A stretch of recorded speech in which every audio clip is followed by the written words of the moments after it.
In this video, I'm going to share with you how to properly use the sustain pedal in order to get fuller sounds for your piano songs. Even if you are a complete beginner, this would be a good exercise for you. And if you watch until the end, I will provide you with another special surprise that can get you playing piano right away if you're a complete beginner.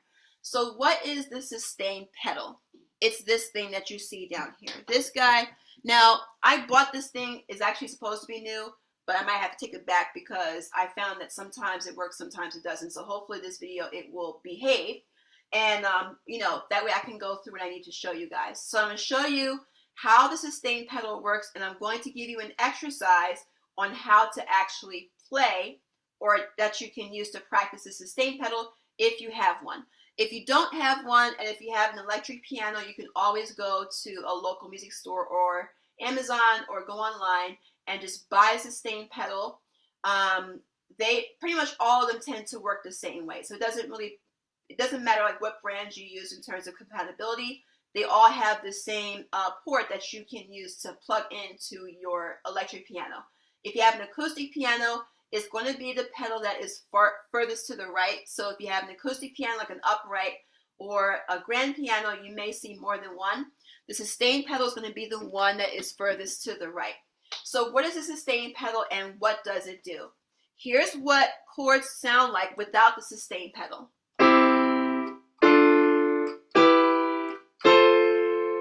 Or if I was to play the Alicia Keys song,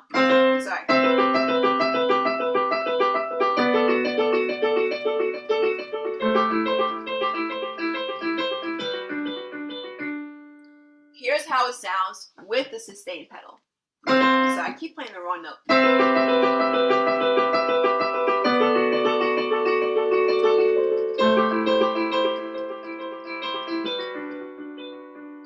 Right? So you can hear the difference. It has a reverb kind of effect.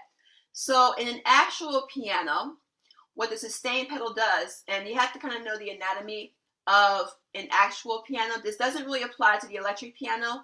With the electric piano, the sustain pedal just mimics what happens in an actual acoustic piano.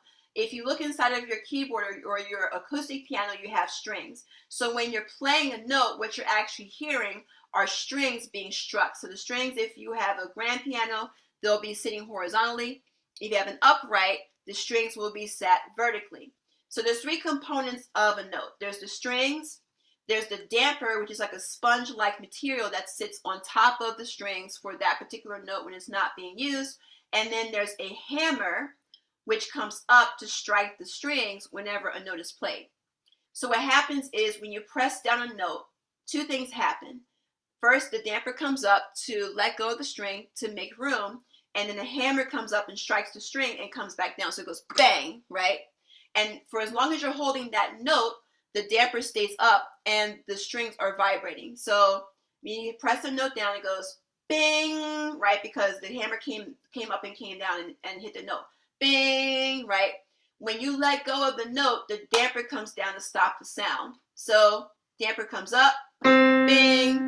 When I let go of the note, damper comes down to stop the sound. That's what happens in a real piano. Now, if I were to press the sustain pedal, right? I'm actually going to move back a little bit more so you guys can see. If I were to press the sustain pedal down, what happens in a real piano is when I hold that sustain pedal, all the dampers come up and they stay up. So even when I hit a note and let go, the dampers are being held up, so it allows the strings to continue to ring, right? Now when I let go of the sustain pedal, all the dampers come down and they stop the sound. So if I were to hold the sustain pedal, if I were to play a chord, dampers are staying up. When I let go of the sustain pedal, they come down and they stop all the sounds together. So there's a certain way in which you want to play the sustain pedal cleanly. Now, because I have a digital piano, it doesn't have strings, but the effect is pretty much the same. Where if I hold the sustain pedal down, it holds the note, and then when I let go of the sustain pedal, it stops the sound. So that's pretty much how the sustain pedal works. I'm going to give you an exercise on how to play the sustain pedal. before I do that, I do want to bring to your attention that I do have a free piano in 3 steps video. If you are a complete beginner and you want to get in the door with learning piano, that video is going to get you in the door in terms of naming the keys and also getting up to playing basic chords, both hands together. That video is free. There's a link in the description box. You can sign up for that free video. Make sure you do before you leave this particular video. Now, let's get into how to play the sustain pedal. This is also good for complete beginners. We're going to just work with our right hand for now. And if you are a beginner, the thumb is number 1, and then index is 2, middle is 3, ring is 4, pinky is finger number 5. For the left hand, same thing. 1, thumb is number 1, it goes 2, 3, 4, and 5. And then the white keys go as follows. C is the white key to the left of the 2 black keys, and it just goes D, E, F, G, A, B, and then C again, and then it just repeats itself. So here what we're going to use is we're going to use our 1, our 3, and our 5 fingers to play what are called chords. So I'm going to give you this exercise first, and then we'll go back to use it to practice the sustain pedal. So what we're going to do is we're going to play, the first chord we're going to play is C, E, and G. So we use our 1 finger for C, our middle finger for E, and our pinky for G. And we're going to play them all at the same time, right? And then we're going to shift each of our notes or each of our fingers over. So now our thumb's going to play D, middle finger will play F, and then our pinky will play A. So as we're playing these chords, each finger is going to be a skip apart. So we're going to play this key, skip a key, skip a key. So that's how we'll be playing each of these chords. So the next chord we'll slide over, we'll play E, skip a key, so that gives us E, G, and B. We're going to slide again, so our thumb will be at F, we'll skip a key to play A and C. And then we're sliding over again, we're going to play the G chord, which is thumb on G. We're going to play B and we're going to play D. And then we're sliding over again. We're just doing the same exact pattern. We're just stepping up a key each time. So we'll have A, C, and E. We're using the exact same 3 fingers. And then we're going to just slide up again. So we're going from one C to the next C. So we're going to have B here, D and F. We're going to hold it. And then we're going to play back to C, E, and G with the 1, 3, and 5 fingers. So that exercise is going to be played as follows. We're doing it without the pedal for right now.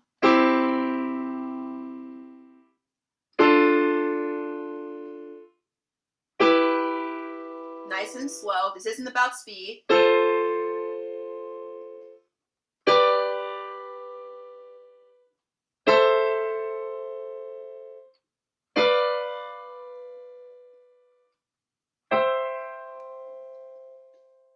So take some time to practice that. If you need to kind of get accustomed to that, feel free to practice it for a day or 2 and then come back to this video.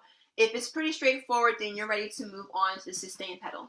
So here's how we're going to do this. Now, you may not be able to see my foot, but a few things you need to keep in mind. As you're moving up and down the sustain pedal, make sure that you keep your heel. So let's pretend my left hand is my foot, right? So this is going to be what my left hand is going to mimic what my foot is doing. Pretend that this is my toe and this is my heel. My heel should stay on the ground at all times. So the only thing that should be moving is my toes, right? Because some people, what they'll do is they'll move their entire foot, and that forces their entire leg to come up and their knee to come up. You don't want to do that. Just keep your heel on the ground and move in a hinge-like motion where you're just moving your toes up and down, right? A lot easier than moving your entire foot up and down and lifting the whole foot up off the floor. You're just moving your toes and keeping your heels on the ground. And so again, you're moving your foot in a hinge motion as you're working the sustain pedal. So here's how we're going to do this. We're going to start with the C chord, right? And whether you press the chord first or the pedal first doesn't matter. You can do them at the same time. But what you want to do is play the chord, and you want to hold the sustain pedal and let go of the chord. Let it ring, right? Now, what you want to do is, as you're moving to the next chord, the D chord, right, DFA, you're not going to let go of the sustain pedal yet. You're going to wait until after you play the next chord, and right after, like the split second after you play the next chord, you're going to lift and come back down. So you're going to go like this. Chord up, down. Right?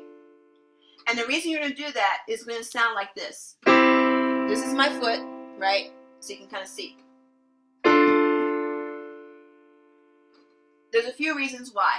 If I let go too soon of the sustain pedal, you're going to hear a gap. If I did this, you hear how there was a gap there? We don't want that. The other thing we don't want is a mesh. Right? You see how those chords are overlapping too long? So doing that very slight delay closes the gap without the chords overlapping for too long of a period of time. So chord up, down, and you're going to do the same exact thing for all the other chords. Chord up, down. Chord up, down. Chord up, down.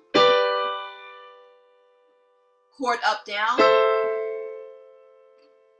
Chord up, down. Chord up, down. So you can see where my foot is moving. I'm just using my left hand here because sometimes if I'm playing over my foot, you can't really see what my foot is doing. So I'm just using the left hand to show you what my left hand is doing. So I'm going to play it again, and I want you to watch the timing in which I come up and back down. And I'm going to come back down on the chord before I let go of the chord. So then let go. So chord up, down. Then let go, because if I let go too soon, I lose the chord, right? So then let go.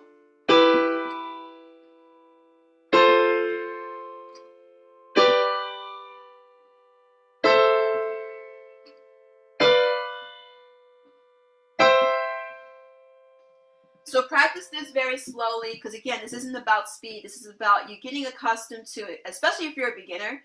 You're actually getting accustomed to two things. Number one, you're getting accustomed to playing chords, but you're also getting a head start on how to use the sustain pedal, because the sustain pedal usually isn't taught in the very beginning. So you kind of get the luxury of learning both at the same time early on. And so since you've watched up to this point, I did say I was going to give you guys a surprise. So I do have a video where you can play chords right away with both hands. I think the video goes over both hands, but it's a video on how to play chords right away if you are a complete beginner.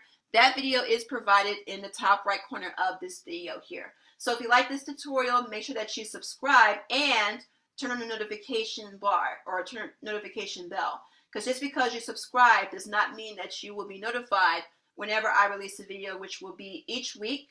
So whenever I release a new video, the notification bell will allow you to get the notification of a new video. So it's important that you do that. And also like the video because it helps me get more views. And if you do have questions, please put them in the comment section. I'll be sure to respond to them. So thank you for watching. I look forward to seeing you in the next lecture. Take care.